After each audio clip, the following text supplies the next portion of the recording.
I have the pleasure of introducing today's speaker. A few notes. Earlier this year, William Freund, one of our longtime Old Guard members, received the Career Achievement Award from the City College of New York. Freund earned a PhD at Columbia and was a professor of economics. In addition, and perhaps most impressive, Bill Freund was a senior vice president of the New York Stock Exchange and an advisor to 4 New Jersey governors. Bill was born and raised in Nuremberg, Germany in 1926 and came to the United States with his family in 1937, escaping the grips of the Nazis just before the opportunities for Jewish residents to leave the country evaporated. Retired, he turned to writing and took a family story and made it a book. The Cookie That Saved My Family is a true account of how his mother planned and prepared for her family to start a new life after they left Germany and how that planning paid off. Bill is joined today by his daughter, Nancy Freund Heller, a senior executive with a distinguished career in financial services. Nancy has been documenting her family history, meeting with today's Germans, and has been on mission to have memorials placed for family members murdered during the Holocaust. Please let me invite Bill and Nancy to the lectern.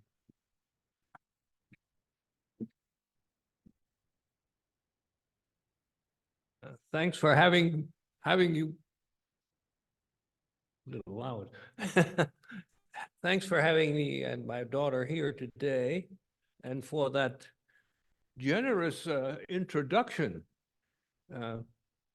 You know, of all the introductions that I have ever had, that one was the most recent.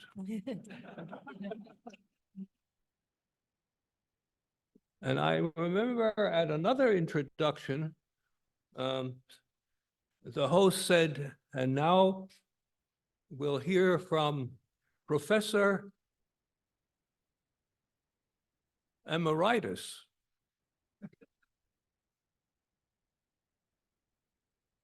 Maybe one of you can explain that to me. Anyway, I'm glad to be here with my daughter, who prepared these lovely slides and was most helpful in every other way. So Nancy, why don't you take over? Again, thanks for having us.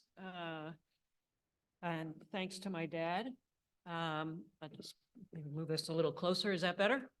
Okay.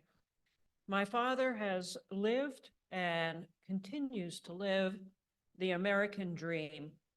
He will tell you the story of going from shoeshine boy on the streets of New York, a nickel a shine, and to going to New York City and becoming the chief economist of the New York Stock Exchange. As you heard, Dad was born in Nuremberg, Germany, where his family lived like typical Germans. In the photo on the left, you'll see my father is seated with his parents in a typical photo of the time. And on the right, you'll see that Dad has a cone of candy, which was typical not only in that time, but today. Young German children on their first day of school are given a cone full of candy to sweeten the trip to school. My father, as those of you who know him well, know that he can be a bit of a rascal. And the term in German is Spitzbub. And you can see it, I think, in this photograph in the look on his face. But from here, I'm going to turn it over my dad to tell you and take you on his journey. Thank you. As Nancy said, I was born in Nuremberg, in Germany, in the state of Bavaria, where I spent the first 11 years of my life. And I was young, but I can tell you what, I just about remember everything. And I have some vivid memories of the time. Even today, I am somewhat times tormented by memories of events long ago. Maybe I should say I was haunted by them. And it persists today. The many things that happened to me personally and to my family. Nancy is, you sure you want to hear me? Nancy is also a genealogist and has traced our family in Germany back to 1773, Nancy. That's right. But I think we actually landed in Germany back in 1492. And that's no joke, as a result of the Spanish Inquisition. But I wanted to say that in all that time, we became loyal German Jews, not Jewish Germans. The German always came first. But my forebears fought in the Franco-Prussian War, in World War I, and some even received the vaunted Iron Cross, and they thought nothing could ever happen to them having been the recipient of an Iron Cross. But of course, that assumption was totally wrong. Nuremberg was an early hotbed of Nazism. I remember, even as a child, the annual Nazi party rallies that took place in Nuremberg. Hitler stirred up millions with his anti-Semitic rhetoric. I can still see them. I was standing at our house's window, and they marched past the window and they sang, and I translated this from the German, "When the Jewish blood spurts from the knife, things will be twice as good." Jews were deprived of their professions, their jobs, their businesses, and their shops. There were many signs in store windows reading, "This is a Jewish store. Don't patronize this store. Don't buy here." In 1935, there were the Nuremberg laws, and I think you've heard lots and perhaps enough about that. These laws stripped the Jews of their citizenship, of their professions, and their few remaining rights. It's no wonder that after the war trials were held in Nuremberg, became known as the Nuremberg trials. But you know all that. As for me, I was kicked out of public schools along with all the other Jewish boys and girls. And the only comparable Jewish school was in the next town, several miles away, in the town of Fürth. And I remember vividly taking the streetcar there every weekday. Henry Kissinger was also a student at that school.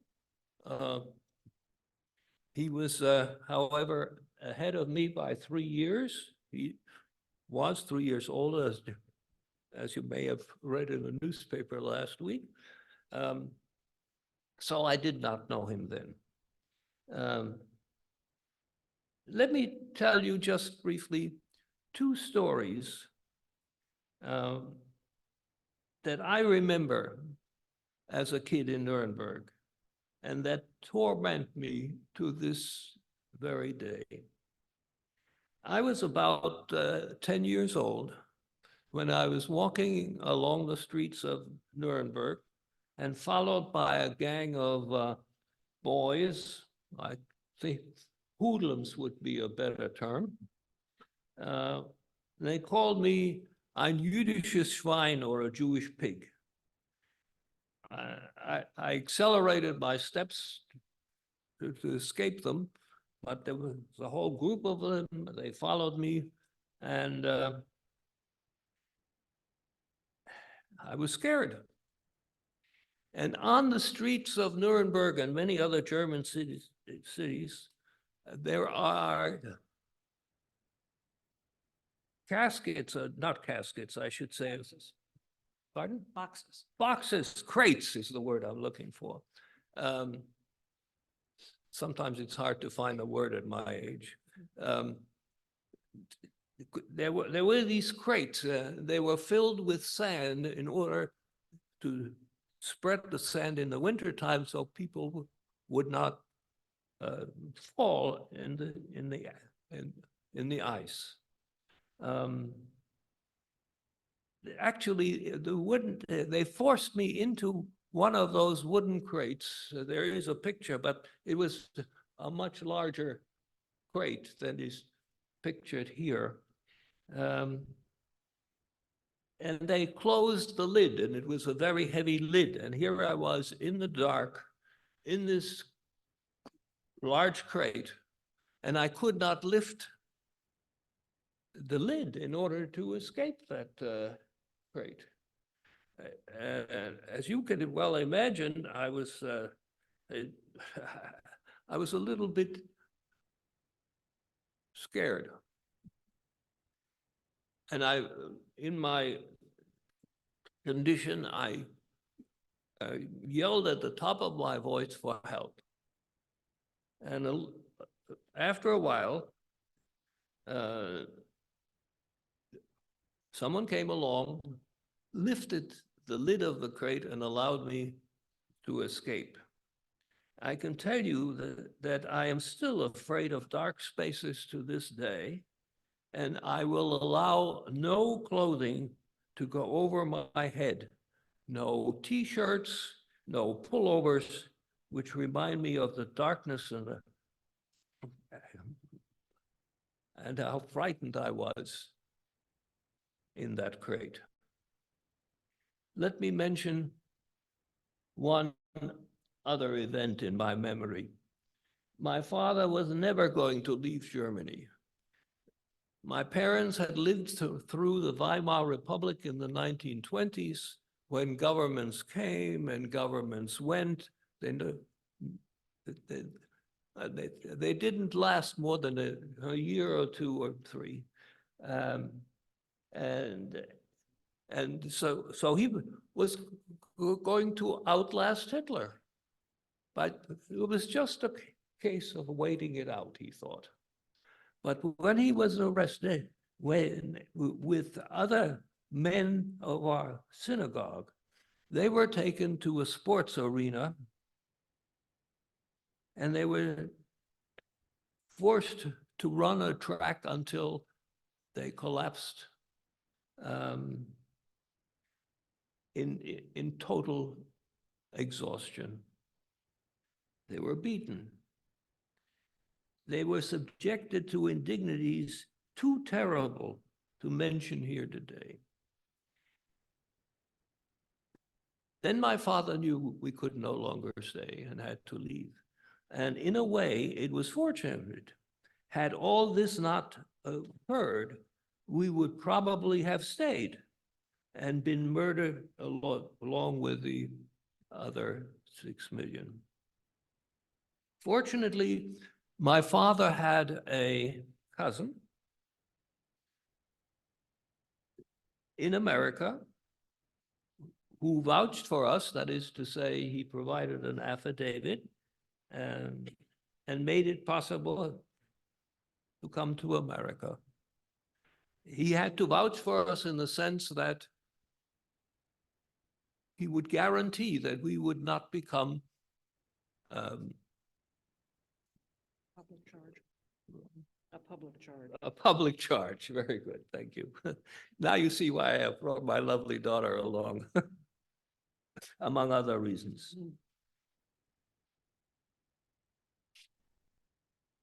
I hope there is a special place in heaven for if there is such a thing, for that cousin who made it possible to come here. But that's another story. We came on the SS Georgic, a Cunard White Star passenger boat, which, by the way, was sunk in World War II. The four of us, my father, my mother, my sister, and I, arrived in America with none of us knowing any English. Not only did we lack the language, but we had no idea of American customs. Moreover, I can tell you, Germany had very strict exchange controls, and we were allowed to take with us only, as I recall, $7. We settled in Washington Heights, which is a district in northern Manhattan, where many other immigrant German Jews settled. In fact, some people called it Frankfurt on the Hudson. Or sometimes they called it the Fourth Reich, because it was settled by the German Jewish immigrants from, and there were Jewish butchers and Jewish bakers and a Jewish, and no, not a Jewish, but a German newspaper, die Staatszeitung. So you didn't really have to learn English or learn about the customs in America.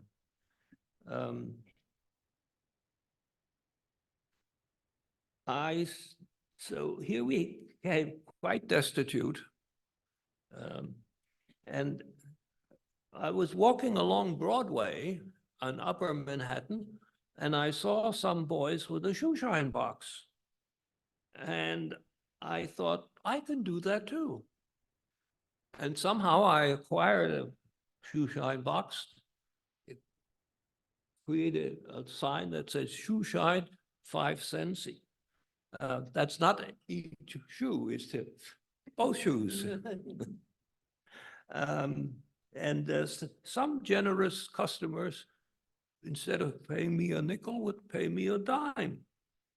But I was happy to be able to contribute something to the family budget.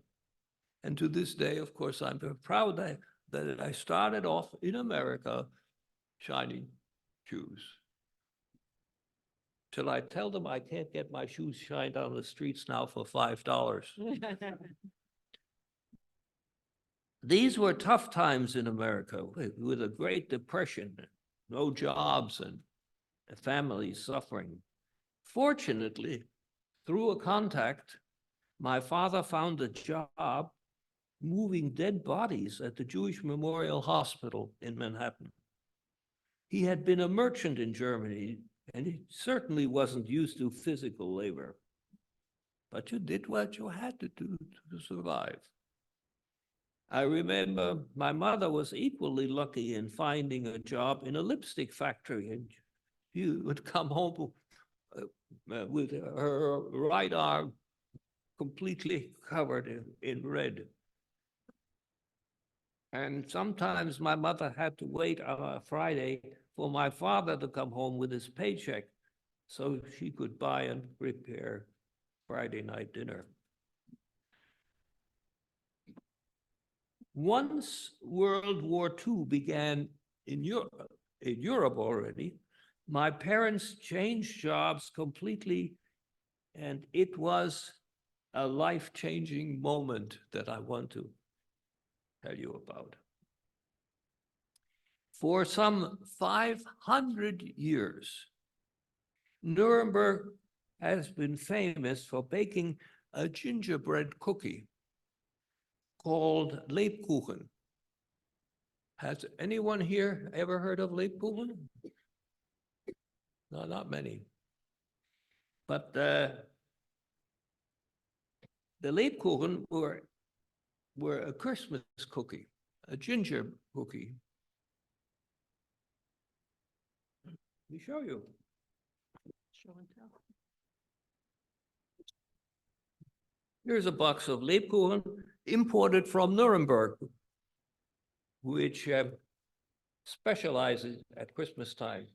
And this is a Lebkuchen. Mm.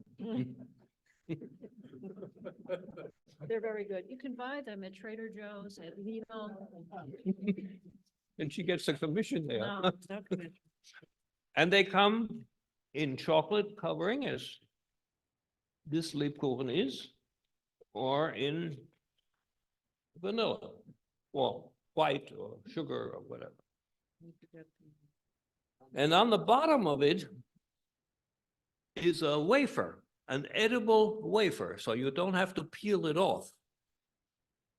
And the reason that there is the wafer is the same as the Catholic used for communion.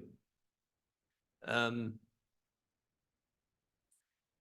the reason it's on there is because some 500 years ago, the Lebkuchen recipe was developed by clergy of the Catholic Church. Now that recipe, it has been a secret for all that time. Like the Coca-Cola syrup, you know, that's passed, the recipe is supposedly passed down from family to family, from generation to generation. That's the story of the Lebkuchen. And it was exported to the United States and many other countries at Christmas time. So this presentation is most appropriate. Mhm. It was sold by department stores like Macy's and Good Delis and so on. You can, and it was a specialty from Nuremberg, where I was born. And in fact, it says on this is, normally they come in tin cans, but it says Nürnberger Lebkuchen. And they are delicious. But you have to have the right recipe. If you look on the internet, as I have done, you find all kinds of recipes, but the authentic recipe you will not find on the internet. My mother had the thought, if I bribe a pastry chef of the factory that made these in Nuremberg, I can learn that secret recipe. And it's not enough to know just the recipe. You have to know how to make them. And I remember there was a pastry chef who knew the recipe, who lived on our street, not Jewish. And she bribed him. That was obvious. And he revealed the recipe to her. And I remember he showed her in her kitchen how to bake Lebkuchen. And my mother said, well, since we can't take money along, I'll carry along the recipe in my head. She did not write it down. She carried the recipe in her head. In 1939, the war began in Europe. And the Atlantic was mined, and the Germans could not export Lebkuchen any longer to America. So what she did is she started to bake Lebkuchen at home in her kitchen. And one of the lovely neighbors denounced us to the Board of Health and said, it's illegal to bake commercially in a residence.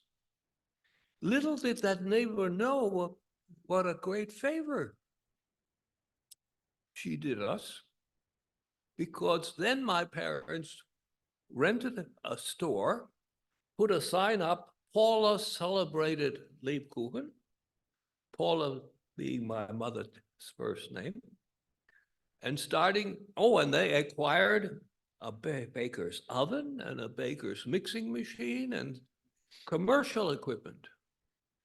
How they financed it, I do not know to this day, but I guess they had somehow borrowed the money.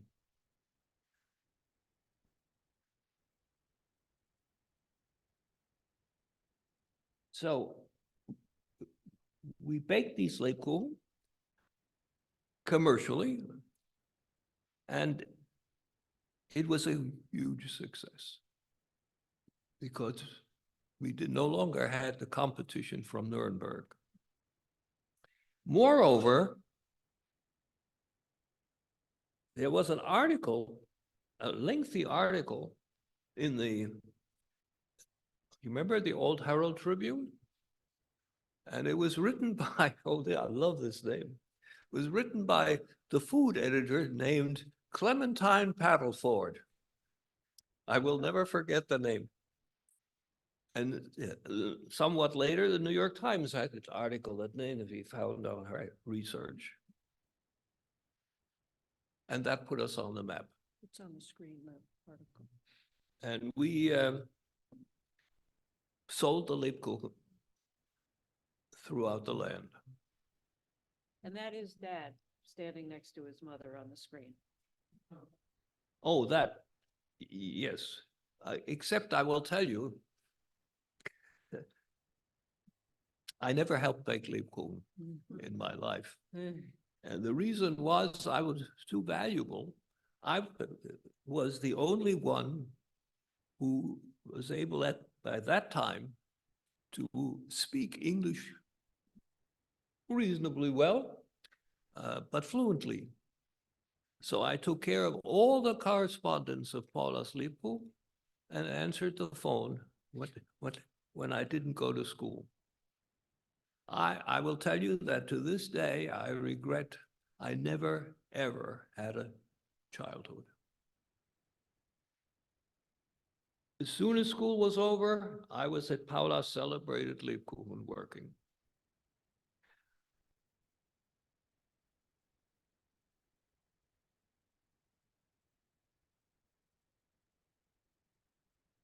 So let me talk a little bit about my schooling. I went to school, public school 169. I learned English sufficiently to follow the teacher in about 6 months. My father never really learned to speak English fluently. My mother did better. And you knew my mother. She was quite good in English. She was. She could read the New York Times, the family Bible. That's what counts. From there on, I went to the city college. Stuyvesant High School. Hmm? Stuyvesant High School. Oh, I forgot. Yeah. Yeah, short 4 years at Stuyvesant High School. One of the premier schools for gifted students. I wonder to this day how I got in. They were mostly smart Jewish boys with little money who went there. The next stop was City College, which was equally inexpensive. And then on to get a PhD in economics supported by fellowships and scholarships. This is a short explanation of a long journey from the streets of Nuremberg. I can't stop. So many stories that come into mind. I was invited, and with my wife, to come to Nuremberg after the war. And we had a luncheon, and I happened to sit next to the mayor of Nuremberg. Actually, they called it the Obermeister, the upper mayor of Nuremberg. And I remember we had a conversation. I said, you know, I've often asked myself, what would have happened to me if we hadn't been persecuted and we stayed on in Germany? Maybe I would have become mayor of Nuremberg. He didn't seem to like that. Once I became a citizen, I changed my name from the very German Kurt Wilhelm, which is on my birth certificate. I changed it to William Kurt. In World War II, it was not particularly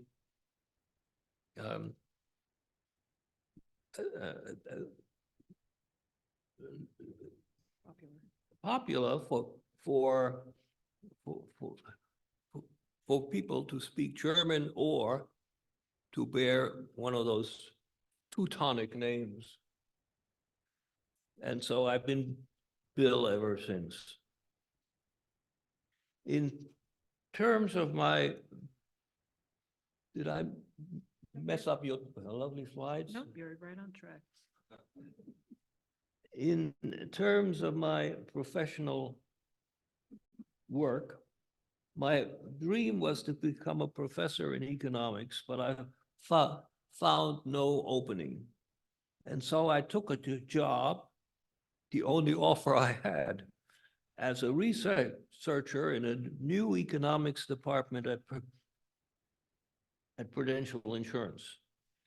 I stayed there for just about a decade and became their chief economist. But I was still itching to teach.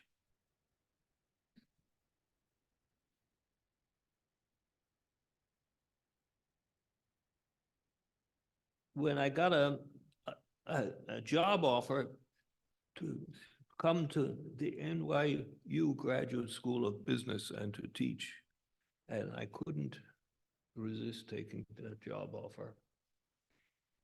I was there a few years when I had another offer to join the New York Stock Exchange as its senior vice president and chief economist.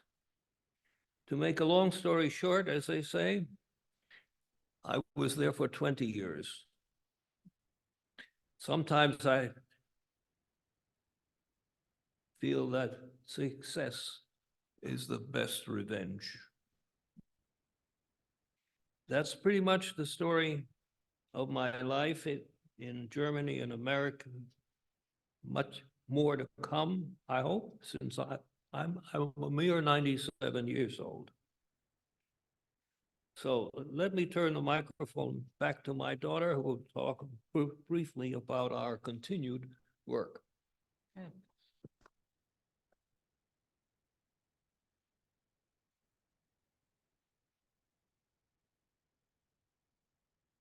Okay, Dad and I continue to tell the story. And this summer, and last summer too, but this summer I went to Germany, not only to continue doing genealogy research, but to speak to students. And I spoke to 200 students in Germany, high school students. First in my mother's hometown. My mother was also from Germany, from an area called Hesse. And as you've heard, my father is from Bavaria. We went to the town that the Freund family is from, and I had Dad on Zoom speaking to the students. Both of us spoke in German.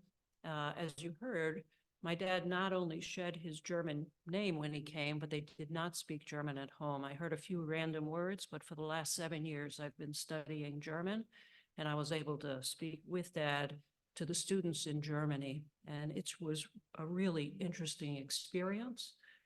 Every newspaper wrote an article about it. The kids wrote about it in the school paper.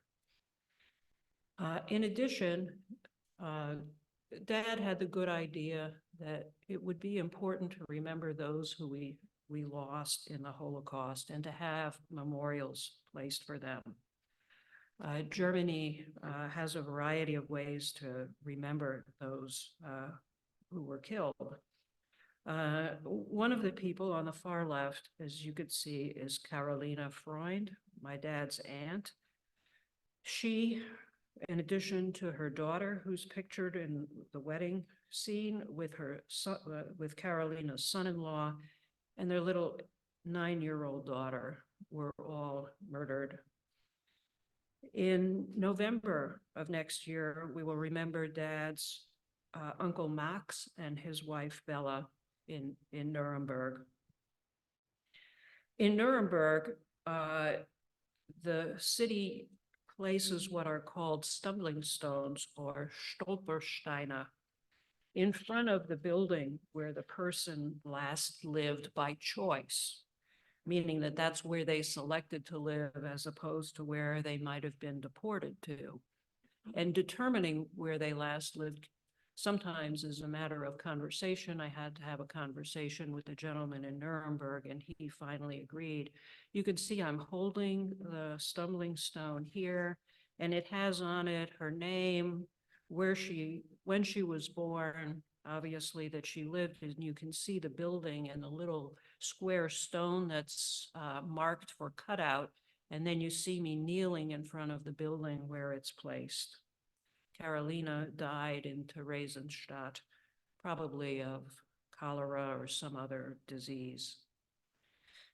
Carolina's daughter was memorialized in Munich. That was their last city of where they lived. And pictured with me is my cousin. She is the granddaughter of Carolina. And you can see that in Munich, they place the memorials on either a post or I'll show you in a minute on the side of a building. They put a picture of the person, again, where they were born and what their last address was, like here, and where they were murdered. And where it's possible, they put it on the side of the building. On the picture on the left, you see me with my husband and my sister. We met the owners of the building. I have to tell you, it was an absolutely overwhelming experience. We went to 4 different addresses and had 7 memorials placed. In every location, the people in the neighborhood came out. I had a handout with a biography of the person, and a local dignitary was there. You can see on the right that there is a pole in the center. The building was destroyed, and so there was no capability for this one of putting it anywhere else. If you're interested, I've written a bunch of essays about the experience. I wrote every night that I was in Germany.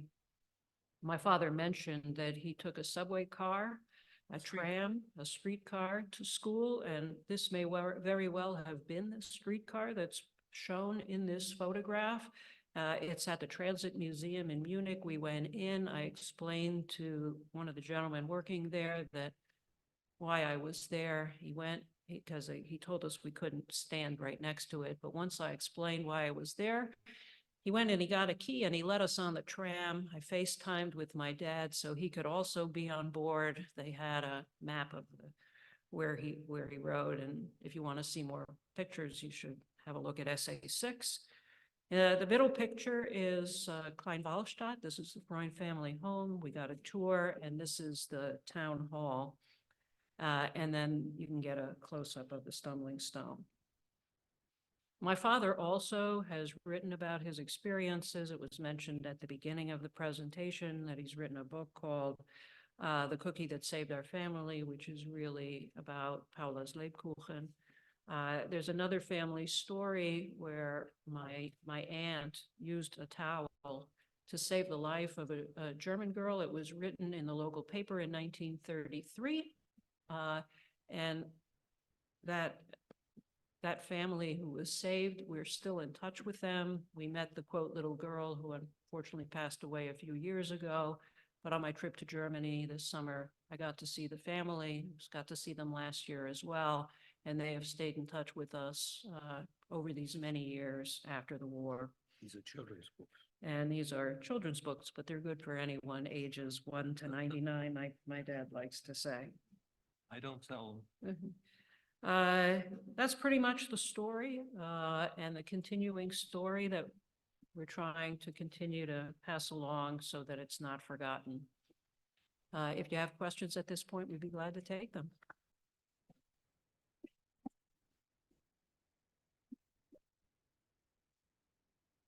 I'll be the MC for questions. Okay.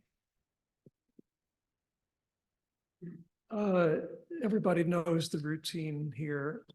If you have questions, please come up and you'll take your turn. And when you speak, say your name so that the people online and as well as the audience know who you are. You may have to do a little bit of I don't have to. crouching here. I don't have So to. come on up, Ron. Okay, that was very, very, very interesting. On my family, there were family in the past that I never knew who perished in Riga. So it's we were all Russian, Eastern European Jews, but you're German, so that's a little bit different. One of the things most people don't know is that the Jewish population of Germany in 1933 was only like 0.75% of the population. So that was like very few. And from the time Hitler took power to 1939, about 50% of them were able to leave Germany. Many of them, of course, ended up in other European countries and were rounded up again when Germany took them over. Not very few were actually fortunate enough to get to the United States. And in the Jewish Holocaust Museum in downtown Manhattan, there's stories about people who couldn't get out of Europe, couldn't get to the United States. They were stuck. Like most famous, of course, was like the Frank family. So anyway, what I wanted to, I almost forgot what I wanted to ask was, how did you decide to go into economics instead of becoming a baker? Oh, yes, I quite forgot. What you started, it said you started economics at Prudential. What did Prudential actually create? It's like you created a position there. Okay, you asked some pertinent questions. I'll tell you how I became interested in economics in the first place. I was a student at Stuyvesant High School, and at that time we still had civics classes. Maybe some of you remember them. Or maybe you're not old enough. But we had to write a book report. And the book that I was expected to write about and report on was Road to Serfdom? The Road to Serfdom by Hayek, which became a very famous book. When I read it as a young man interested in civics, when I read it, I thought, that's a philosophy of life for me.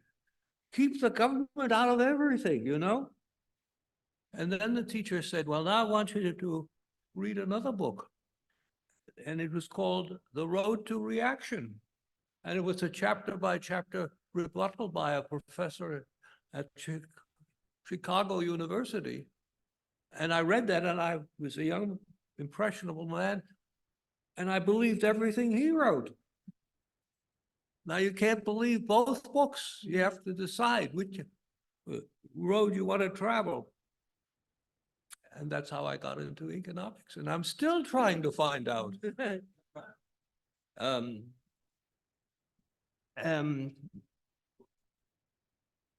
Yes, I forgot to mention that when the war ended in 1945, gradually Nuremberg exported Lebkuchen once again. And we got very tough competition, I will tell you.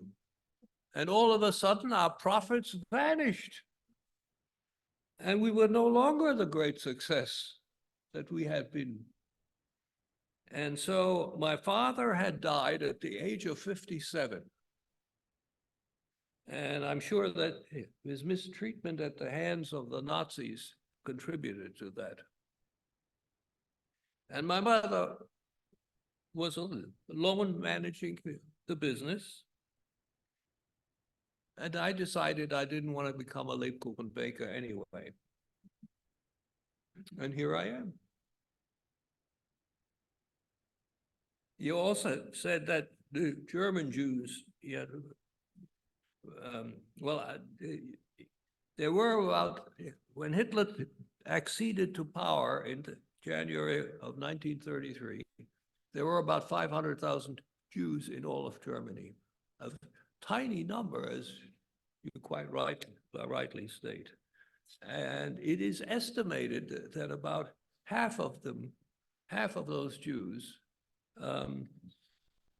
survived either because they went into hiding or because somebody hid them, or they emigrated, as we did. By 1938, it became almost impossible to emigrate. Of course, the war started in 1939. And America, the American State Department was not issuing any more visas for Jews to leave. But the worst of the Holocaust hit, as you said, hit the Jews in Eastern Europe. This is Mark. Economist job. Oh, yes, the Prudential's economist job. Yes. We don't seem to have any questions online. Everybody's very quiet. But here comes a question. Okay. Wait, let me just answer hold on. Answer the one question about the economics at Prudential. And we issued the first American economic forecast. Now they are abundant, but we were pioneers. Perhaps more important, the Prudential was offering its insured variable annuities, which were annuities tied to the stock market performance. And we ran tests going back to the early days of the stock market and how the variable annuities would have performed historically. Actually, the pioneering work that was done by another insurance company, TIAA, Teachers Insurance and Annuity Association. So yes, indeed, they had many, many important interests bearing on economics that we worked on.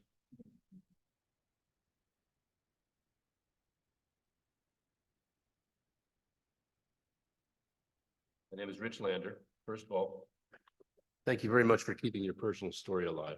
It's nice that the next generations continue to hear this. My personal story is my great-grandfather emigrated from Germany and enlisted in the Civil War at age 14. He ended up marrying a woman, Philomena Glick, from Kassel, Germany.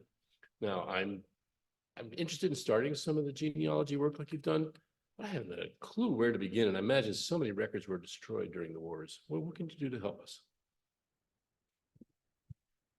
Well, if you know the Germans, they kept great records.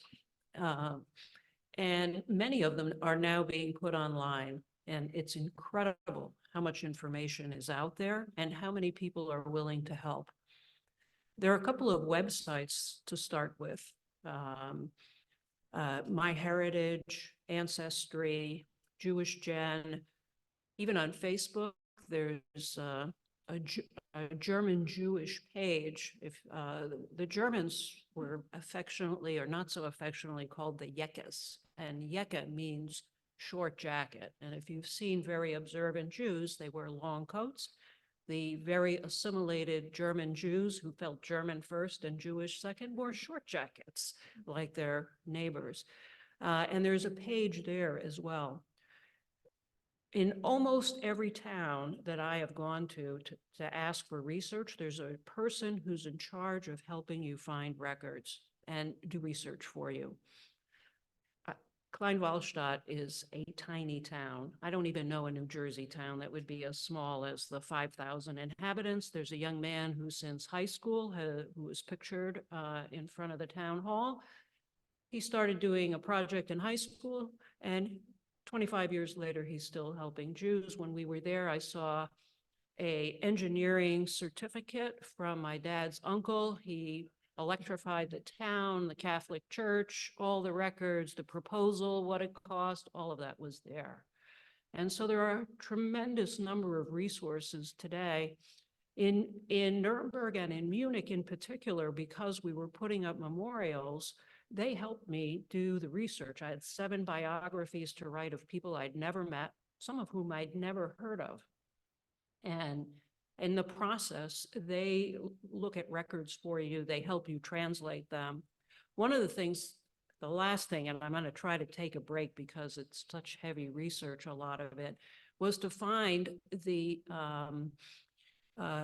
restitution papers. So after the war, if you owned a Jewish business and really weren't compensated, you could apply for restitution.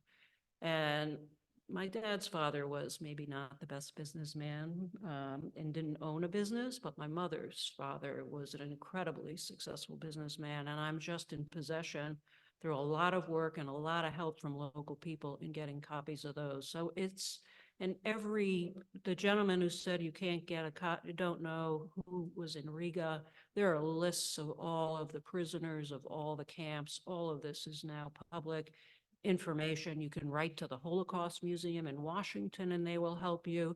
I wrote to a place in England who helped me. Everywhere you go, pretty much, they're willing to help you find your relatives, your lost history. I do have to add one thing. You mentioned the town of Kassel. Kassel was the next big town where my wife was born. We went back in Europe and visiting Nuremberg was just so an awesome experience. I can't imagine you going back there, but we did and we loved it. So thank you both very much. By the way, Online, Miguel. Hi, I really appreciate and thank you for your presentation. I just wanted to point out we have a few things in common, although it wouldn't be immediately obvious. I grew up in the Lower East Side, which has a large Jewish population, and I learned a few words in Yiddish. My mother lived 40 years in Washington Heights on Seaman Avenue, and I got my MBA at Pace University. So we have some parallel tracks. What I wanted to ask you is, drawing from your experiences and maybe your observations of today, talking about similarities. I don't know if anybody's noticed that we have 2 wars going on, and both countries that have been attacked happen to have Jewish presidents. I don't know if that's significant or not, but there seems to be a rise to behavior similar to the 1930s in Germany, in many countries, including this one. I would like your opinion if you have any thoughts on that, because you've lived through it. Do you recognize anything that you've seen before? someone repeat the question? Yeah, so the question is, in the rhetoric of today, do you recognize some of the language that you heard from Hitler and the Nazis? Absolutely. And I'm afraid for the next generation. I believe that we're more in danger of losing our democratic system, our rights, than at any time since I have been resident and observing in the United States. When we arrived, there was a lot of anti-Semitism then, but I do not believe it was quite so virulent or quite so deep-seated as it is today. And if I could add, those of us who are Jews, among ourselves, we talk frequently about where we would go to. I live on the Upper West Side, where there are, I guess, after Israel, more Jews than anywhere else. And we talk, where would we go? One of the things we didn't mention is that I have a German passport, and I have it through my dad. After the war, the Germans said that because they stripped the Jews of their citizenship, they were giving them back their citizenship. And my father said, no, thank you. And but he said to me, how would you like to become a Kraut? And I said, great. And why not? What did the Jews lack all these many years of anti-Semitism, but a place to go? And a European Union passport would entitle me and my family. Now my children and my grandchildren all have German passports, and we could easily go, although I don't know where at the moment, because Europe isn't that great either, but we talk about it. It is really scary for us to think about what could happen if democracy left, if this level of anti-Semitism continues to rise. And I think it takes all of us to stand together and say that this country was founded on separation of church and state, and that all of us have a place in the United States of America, and we have to fight for it, and we have to vote for it.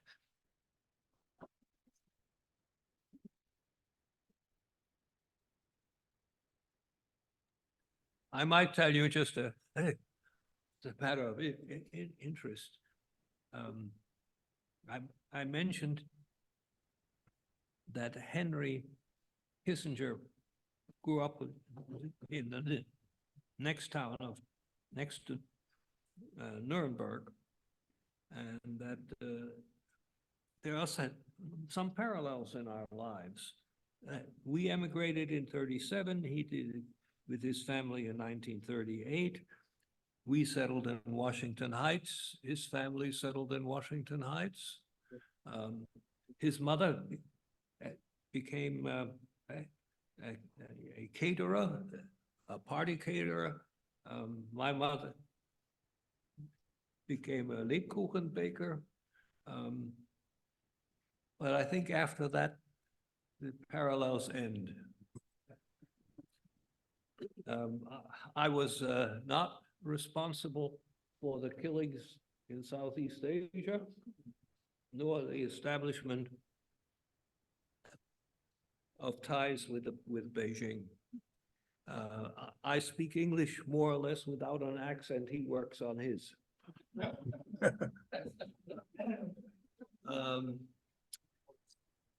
I have a close friendship with his first wife. He was married to her for 50 years. They had two boys, not boys anymore. And her name was also changed to become American. Her first name was Anneliese. I still call her that, but now in America, she's called Anne, of course. So we all became strong Americans. There's another question online, Deb. Okay. Thanks. Well, Bill, you must have been reading my mind, because I was going to ask you about whether you had any contact with Henry Kissinger. So thank you for a very interesting talk. Certainly share some of your concerns about what's going on today. We've run out of questions. So Rich, would you come up and thank our speakers, please? Thank you, Mark. As we all know, we have two ways to thank speakers. The first is providing our certificate of appreciation for coming to speak here. And you'll note on the certificate, there is a prominent orchid. And that's because this organization was founded in 1930 in Summit. At that time, Summit was the orchid capital of the world. The second way we thank our speakers is by giving them the Old Guard salute. If you will,